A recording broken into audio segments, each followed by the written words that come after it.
Welcome back and thanks for staying with us. I'm Emily Clark. And I'm Rick Aaron. Here's a question for you. Could you be required to show a COVID passport, basically proof that you have been vaccinated, in order to see movies or a jazz game or even eat at your favorite restaurant? The idea of these COVID passports is being explored at the federal level, and it's even adopted in New York. ABC4's Nick McGurk asking what all of this could look like here in Utah. He joins us live from Sandy this afternoon. Nick? Rick, the details are pretty vague at the federal level. They don't have a national database of vaccines, and they're not going to be the ones pushing these passports. But the idea is basically this. You go in and you get vaccinated, maybe the Expo Center here in Sandy, for instance, and you get a card like this. But what if this isn't enough? A lot of companies are developing apps with QR codes that could essentially be something that you show a restaurant, that you show a venue, so that you can get in and they know for sure you've been vaccinated. In New York, Governor Cuomo already endorsing one of these apps. It was developed by IBM with blockchain technology for security.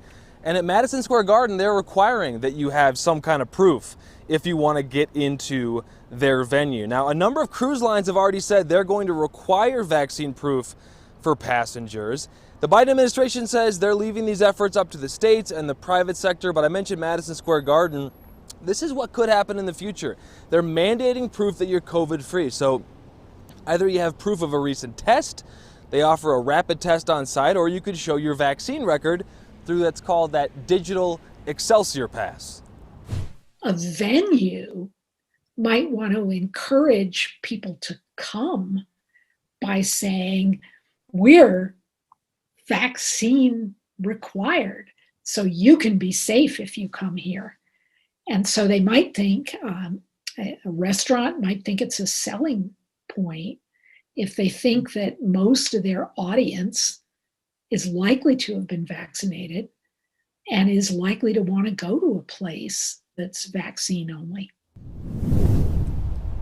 So don't think about this as something that the state or the federal level would mandate that you do. Something that businesses, though, might actually require. Of course, a lot of ethical questions there.